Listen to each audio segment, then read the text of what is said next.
اگر گھر کا سربراہ جو ہے چاہے وہ والد ہے یا شوہر وہ قربانی کرتا ہے اور باقی اہل خانہ جو ہے وہ صاحب نصاب نہیں ہے. صاحب نصاب کس کو کہتے ہیں؟ جیسے اگر لڑکا ہے وہ کما رہا ہے، ٹھیک ہے، لڑکی ہے وہ کما رہی ہے، یا بیوی کے پاس 750 تولے سوری آئی وش 7.5 تولے سونا اور 52 تولے چاندی ہے تو وہ صاحب نصاب ہوگی. اب 100 اتنے 750 تولے ہوگا تو وہ تو پکی صاحب نصاب، وہ محلے کی بھی قربانی کر دے گی.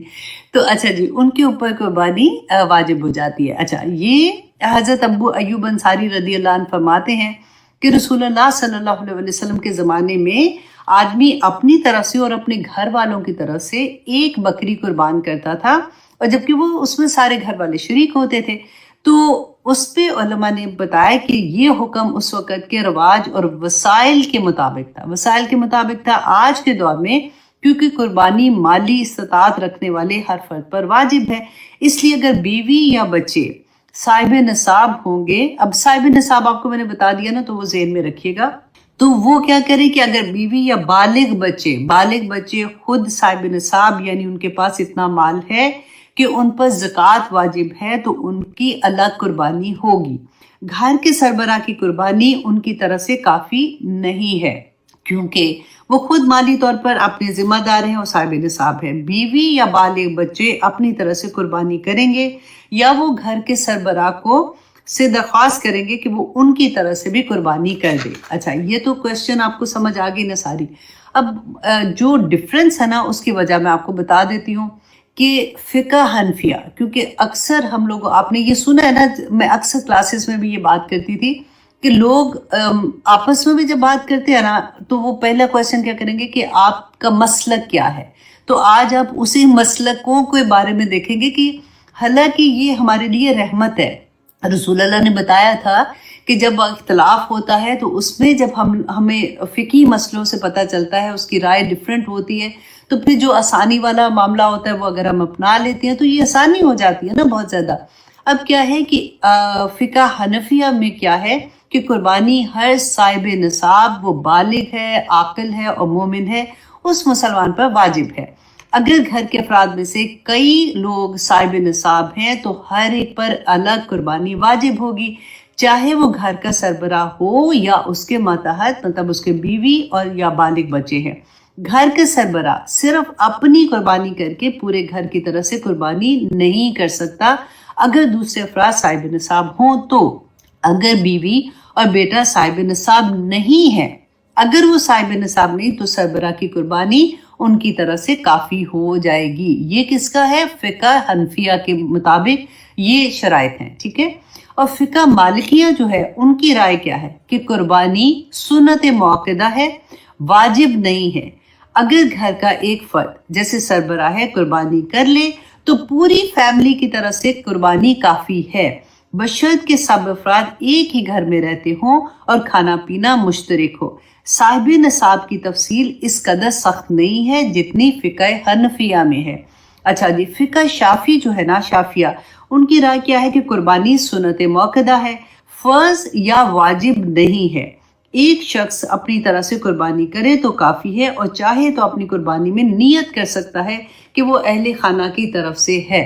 تو یہ مسئلہ تھا کہ ڈفرینٹ جو فقہ ہے نا اس کے مطابق دیکھیے، یہ جب لوگ کبھی کویشچن پوچھتے تو مجھے غصہ آتا تھا کہ کیا مطلب ہے کہ آپ لوگوں نے دین کو اتنا چھوٹا بنا لیا ہے کہ آپ اس کے کویشچن کے بارے میں پوچھتے ہیں، آپ بتائیے آپ کا مسلک کیا ہے. اور اس کے بعد یہ نیا بندہ جو بھی قرآن پڑھنا شروع کرتا ہے وہ کویشچن پوچھ رہا ہوتا ہے اپنے استاد سے، تاکہ اگر آپ کسی اور کو فالو کرتے ہیں جس کو ہم نہیں فالو کرتے تو ہم نے تو آپ سے پڑھے نہیں کیونکہ آپ ٹھیک ہی نہیں ہیں. یہاں تک بات ہو جاتی ہے. لیکن میں ہمیشہ یہ کہتی ہوں ان کا بھی قصور نہیں ہے. وہ جس جگہ پہ بڑے ہوتے ہیں نا، جن گھروں کا طریقے بھی فرق ہوتے ہیں، جن گھروں میں وہ بڑے ہوتے ہیں انہوں نے وہی اپنایا ہوتا ہے اور وہی سیکھا ہوتا ہے کہ جو ہمارا مسلک ہے وہی ٹھیک ہے، باقی مسلک تو سارے غلط ہیں، اور بس پتہ نہیں کتنے غلط ہیں کہ ان کو تو دیکھ بھی نہیں سکتے. لڑائیاں کسی لیے ہوتی ہیں. اب دیکھیں پاکستان میں بعض مساجد کے باہر باقاعدہ لکھا ہوتا ہے کہ یہ اس فقہ کو فالو کرنے والوں کی مسجد ہے اور یہ وہ. تو مجھے حیرت ہوتی ہے کہ ہم مسلمان کہاں سے کہاں اپنے آپ کو لے کے، پہلے ہی چین کوئی نہیں ہے والی بات ہے. پہلے ہی ہم لوگ مصیبتوں میں پھنسے ہوتے ہیں. اللہ سبحانہ تعالیٰ ہم سب پر اپنے رحم کرے تاکہ ہمیں وسعت پیدا ہو اور ہمارا دین جو رسول اللہ صلی اللہ علیہ وسلم جو دین لے کے آئے تھے، ہمارا حاضر امام تو قرآن ہے نا، ہم رسول اللہ صلی اللہ علیہ وسلم نے جو کچھ ہم نے بتایا ہم اسی پہ عمل کرنے والے بنے. آمین ثم آمین. تو یہ تھوڑی سی بات تھی جو میں آپ کو ایکسپلین کرنا چاہ رہی تھی. اچھا، دوسرا یہ کہ ہماری تو یہاں پہ عید فرائیڈے کی ہے، آپ لوگوں کی سیٹرڈے کی ہے پاکستان میں نا. انڈیا میں آئی تھنک وہ سیم ہی ہوگی پھر. تو ایک حدیث تھی، رسول اللہ صلی اللہ علیہ وسلم نے فرمایا کہ انہوں نے مبارکباد دی بلکہ، اور کہا کہ آج تو تم لوگوں کی 2 عیدیں ہیں، ایک جمعہ عید ہے اور دوسری عید ہے. تو پھر رسول اللہ نے فرمایا کہ جس کا دل چاہے وہ جمعے کے بدلے نماز عید جو ہے نا وہ اس کے لیے کافی ہو جائے گی، لیکن ہم تو جمعہ پڑھیں گے. یہ رسول اللہ کی حدیث تھی. تو اللہ سبحانہ تعالیٰ دیکھیں اس زمانے میں بھی، رسول اللہ کے زمانے میں بھی جمعے والے دن بھی عید آئی تھی. تو ابھی ہماری عید جو یہاں پہ ہے وہ بھی جمعے کے دن ہے. تو ایک عجیب سی خوشی ہوتی ہے نا، کوئی کہیں سے بھی لنک تھوڑا سا جڑتا ہے تو ہم لوگ خوش ہو جاتے ہیں کہ اچھا اس دور میں بھی ایسے ہوا تھا اور آج بھی کئی دفعہ ایسا ہوا ہے. لیکن کیونکہ اس دفعہ کی عید بھی جمعے کو ہے تو اچھا لگ رہا ہے یہ سوچ کے. تو اچھا، اب دوسرا عرفہ کے روزے کے بارے میں بھی کوشچن تھا کہ آپ لوگ جو ہے کیسے رکھیں گے روزہ. تو بہت سے علماء کا یہ ہوتا ہے، انہوں نے یہ کہا کہ جس ملک میں آپ ہیں آپ نے اس کے مطابق روزہ رکھنا ہے. لیکن میں ایک چھوٹا سا کلپ ہے، انشاءاللہ کل میں وہ آپ لوگوں کے لیے شیئر کر دوں گی. میں آپ سے صرف یہ کہوں گی کیونکہ یہ عید جو ہے نا یہ تو حج کی وجہ سے، یہ عرفہ کے اگلے دن عید ہے. تو اب تو اتنی آسانی ہو گئی ہے، ہم ہر جگہ پہ ٹی وی ہے، ہر جگہ سے ہمیں پتہ چل سکتا ہے کہ عرفہ کا دن ایکچولی کون سے والا دن تھا وہاں پہ. تو اس دن اگر آپ نے تھوڑا سا بھی کنفیوژن نا، جیسے پاکستان میں سیٹرڈے کی عید ہے تو سعودیہ میں تو عید فرائیڈے کی ہو جائے گی اور ان کا عرفہ کا دن تھرسڈے کا ہوگا. تو آپ تھرسڈے فرائیڈے 2 دن روزہ رکھ لیں تاکہ آپ لوگوں کو عرفہ کا دن آپ کو مل جائے. کیوں اتنا بڑا روزہ کہ 2 سال کے گناہ معاف ہو جائیں گے، تو پھر اس کو نہ چھوڑیے گا. اللہ سبحانہ تعالیٰ پھر جو اختلاف ہے نا فقہی مسئلوں میں وہ جانے، ان کو زیادہ پتہ ہوگا. کیونکہ وہ کہتے ہیں نا کہ دیکھیے جو بھی قرآن اور سنت کے کلوزسٹ جا کے انہوں نے اپنی تحقیق کے مطابق ایک فیصلہ کرتے ہیں، لیکن ہم بھی تو تھوڑا اس طرح سے سوچ رہے ہوتے ہیں نا کہ ہائے نہیں کوئی اجر ضائع نہیں جائے. بے شک تسلی ہوتی ہے کہ وہ ٹھیک ہی بات کہہ رہے ہوں گے، لیکن پھر بھی 2 دن کے روزے رکھ لیجئے گا. ہمارا تو ایک ہی بنے گا کیونکہ ہم تو ادھر ہیں، لیکن جنہوں نے 9 پورے رکھ رہے ہیں، یادیں رکھ رہے ہیں، اللہ سبحانہ تعالیٰ سب کے قبول اور منظور کرے. آمین. تو آئیے جناب سورۃ نحل سٹارٹ کرتے ہیں جلدی سے. تو اعوذ باللہ من الشیطان الرجیم، بسم اللہ الرحمن الرحیم. ہم نے سورۃ نحل کی آیہ نمبر 113 سے اپنی کلاس کا آغاز کریں گے.